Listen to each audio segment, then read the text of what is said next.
door is blind. Bulag siya. Tapos, iniiwan lang siya doon ng anak niya dahil yung anak niya kailangan pumasok sa eskwela. Iniiwan siya doon sa isang lugar malapit sa palengke.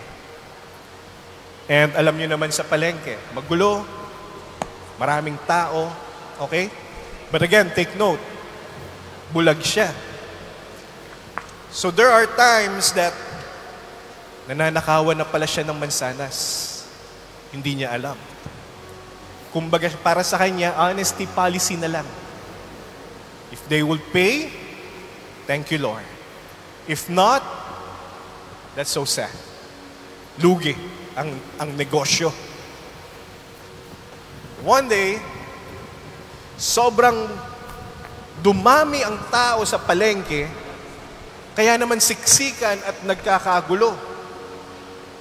Itong vendor na ito, itong bulag na vendor na to, nakapwesto lang sa isang gilid. But here's the problem. Sa sobrang dami ng tao, natadyakan, nasipa, yung mga paninda niyang mansanas. And the problem is, again, bulag siya. Hindi niya makita nasan yung mga mansanas. Nasaan yung mga apple? And then there's this man who was observing him, realized, okay, kaya pala, bulag pala siya. So ang ginawa nung lalaki, nilapitan niya yung vendor, isa-isa, pinulot niya yung mansanas, pinunasan, kasi madumi. At binalik dun sa bulag na vendor. Tapos sinabi niya dun sa vendor, medyo madumi na po yung mga apple. Baka po wala nang bumili. Ganito na lang po ang gagawin ko. Try nyo na lang po kung may bibili pa. Pero babayaran ko na po lahat ng mansanas. Para naman ho, hindi kayo malugi. Kung mabenta nyo pa, bonus nyo na lang po yun. So binigyan niya ng pera. Hindi niya na kinuha yung sukle. The vendor was teary-eyed. Kasi gutom na siya. Tapos alam niya yung anak niya, makakakain din pag uwi nila. Kasi may pera sila. Pero sa sobrang saya nung vendor na ito, this blind vendor, ang nasabi niya lang dun sa lalaki ay, ikaw po ba si Jesus?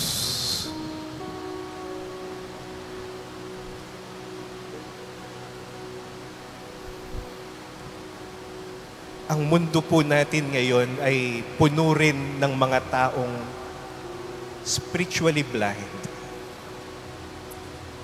emotionally hurting, burdened with a lot of things. And you're here for a reason. You're here because you're meant to listen and receive this message. Aligned with the message of Father Joel kanina, that Jesus is the bread that we share to someone. I think Jesus is telling us now, can you be my representative to those who are hungry? Can you be Jesus to those na nahihirapan na? Can you be Jesus dun sa mga hindi napapansin, sa mga walang boses, sa mga napapabayaan, sa mga hindi na kinukumusta at wala nang pakialam ang mga tao? Can you be Jesus to your mom or to your dad? Can you be Jesus to your children? Can you be Jesus to your siblings?